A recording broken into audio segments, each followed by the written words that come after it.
Hey y'all. So, unfortunately, I only managed to record the first 3 minutes of my last Tutor Tuesday stream, number 3. So, I'm gonna just try to cover really quickly everything I covered in that stream. So, we'll try to be quick as I can. As you can see, we're focusing on my goth dark outfit today because that was the winner of the polls I took out. But the first two styles of shading also work for our second place winner, so I can give you an example on what those look like at the end too. Alright, so one of the ways you can shade things, which is probably the easiest, is the black and white method.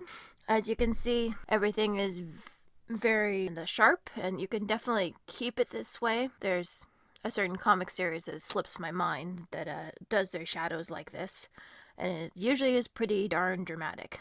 In my case, usually what I'll do is I'll reduce the opacity. In this case, I had it down to 30%. The shadows and the highlights.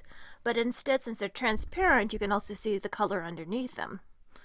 So, as you can see, as I zoomed in, I followed the forms of my shadows. Tried to keep the light source in mind.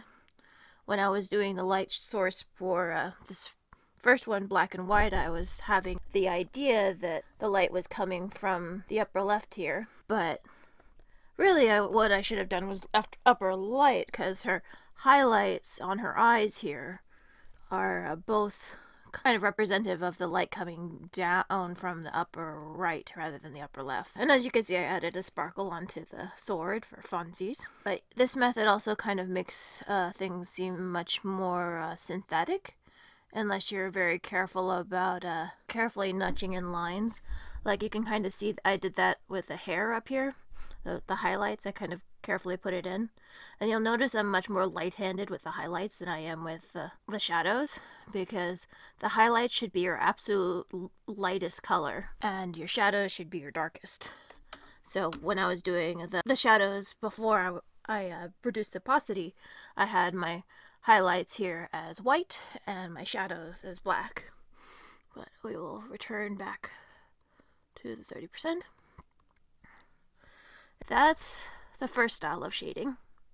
The next style of shading that I like to do is cross-hatching, which, as you could see, is kind of like a more fuzzier, furry effect. And you can see that I did it a little bit on her muzzle here, but it's basically just coming in and crossing lines across from each other and making sure that each line kind of gets thicker and thicker as it goes.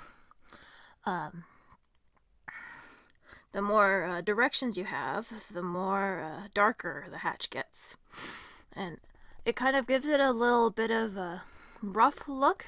As long as you're following the forms of the body, it usually won't come off as being unnatural looking, especially when you zoom out from far away. You'll notice that a lot of these are kind of a lot more uniform than my lines.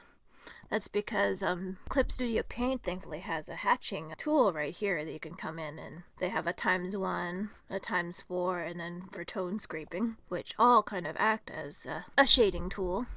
And they're typically more used in black and white drawings. But if you want, you can also do the same thing with black and white and reduce the opacity, but I didn't do it for this particular drawing. But yeah, that's one method of using shadows. The second method, that is. And finally, the last one is straight out using color. Now in this method, what I did was I used the eyedropper tool and literally color sample the base color, and then double clicked the color swatch and reduced it to be slightly darker so that it forms like a shadow here. Like so.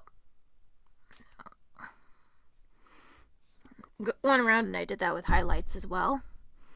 As you could see, also light-handed the highlights. And I used, instead of just straight out pen tool, as you could see I did use the pen tool in some places, I also used brush tools like opaque watercolor and transparent watercolor are favorites of mine. And when I want to select a random color as I'm using a brush, I hold down the Alt key and select. That way I don't have to go searching for the Alt button to select it. But as you can see, that kind of effect smooths things out a little bit.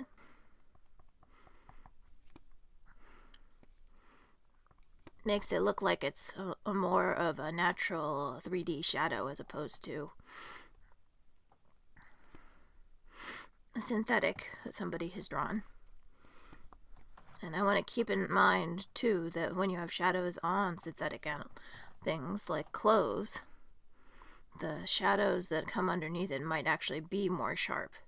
Maybe not necessarily as it's projecting onto a person, but yeah, you kind of get the idea. And you'll notice because the edges of her highlights here are softer, it becomes looking a whole lot less like rubber boots.